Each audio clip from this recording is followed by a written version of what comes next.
All right, guys, it's Bradley. I am back. I got a small package from Brewtools that showed up today. Super excited to share it with you guys. Obviously, you've seen the title, so you know what I got. But I'll make you guys kind of look at the other stuff I got first, too. So, I got another one of these 90 elbows. They're super useful if you don't want to have too much of a kink in your tubing or something like that. Uh, you know, it's a little bit of change, but I think it's worth it. It's nice quality. And they work great. It's really straightforward. So yeah, nothing too spectacular there. Also got another Brew Tools drip tray. You know what? They come in handy. I don't have 4 valves yet. I don't know why. I haven't pulled the trigger on that just yet. I don't mind unhooking that hose personally, but it's something I could grow tired of. So yeah, that's super cool. I think it's a very useful piece to have lying around. What else? Also, some more silicone O-rings. The tri-clamp gaskets, not O-rings, excuse me. Can't have enough of these. I may have enough now though, but you know what? The more the merrier. Also got another half-inch to a tri-clamp adapter. That's half-inch NPT pipe thread to tri-clamp. So just if you want to hook up to any kind of other valve or something like that. I actually plan on using this with another piece that probably has a few, I think, pretty practical and interesting applications. Obviously, there's many ways to skin a cat here. So here's the other piece.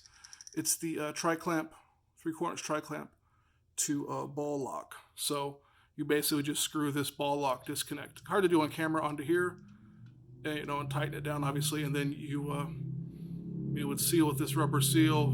The poppet would sit on this flange, I'm pretty sure, or the spring and pop it. So you'd be good there. And basically what you would do, sorry, really hard to do this for me. Um, man, off camera, guys, it's really easy to put together. Sorry. So what I'm thinking of doing, number one, is then putting this on of like a little half-inch pond pump or little electric pump, and using that in a bucket of hot star sand or excuse me, PBW, to clean all my lines of my on my keezer and my keggerators and stuff. Obviously, you could use pump things, or you could buy a bunch of convoluted fittings from the big box store like Home Depot or Lowe's. But I honestly think this half-inch thread, this to a ball lock, is for me obviously worthwhile. I have it sitting in front of me. You could also use this guy if you had like a blockage in your pump or anything was kind of backed up anywhere.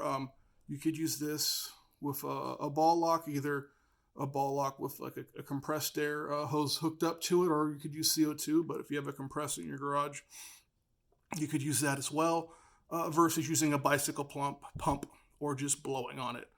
Again, those things all work, but I don't think this was that expensive off the top of my head. I think it's worthwhile to have it lying around. So that's that stuff. It's great and cool. Two more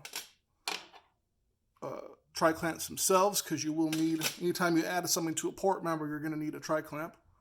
Then I got these guys. I went ahead and got 2 of them. They are the adjustable dip tubes. That's obviously, you guys read the video title. That's what they are. They weigh about 164, 66 grams a piece. I also got some of the silicone grease to go with them.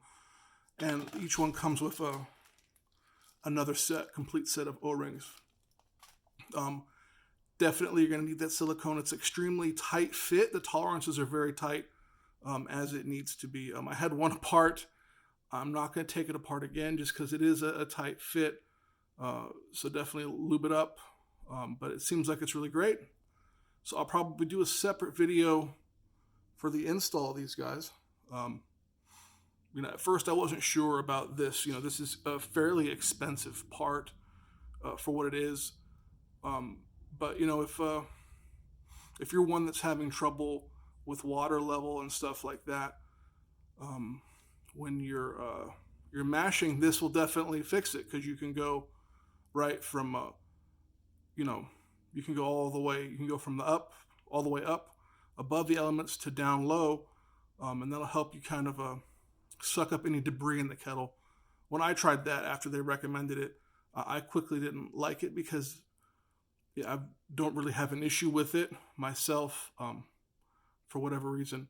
But the number one I didn't like was then you're leaving all this debris that's going to all filter and settle down to the bottom of the kettle. You're not be able to get it. So by being able to move this, you're able to kind of have the best of both worlds. The reason I got two, because two's better. No, I plan on using another one on the intake side. Because obviously you're going to have some grain debris and little bits of husk that make it through into your vessel before you boil.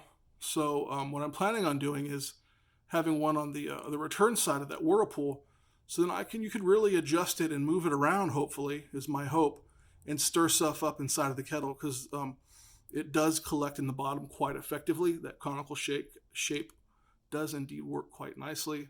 That's just my thought. It's kind of an expensive experiment, but what the hell? I might as well do it. I can, so I will.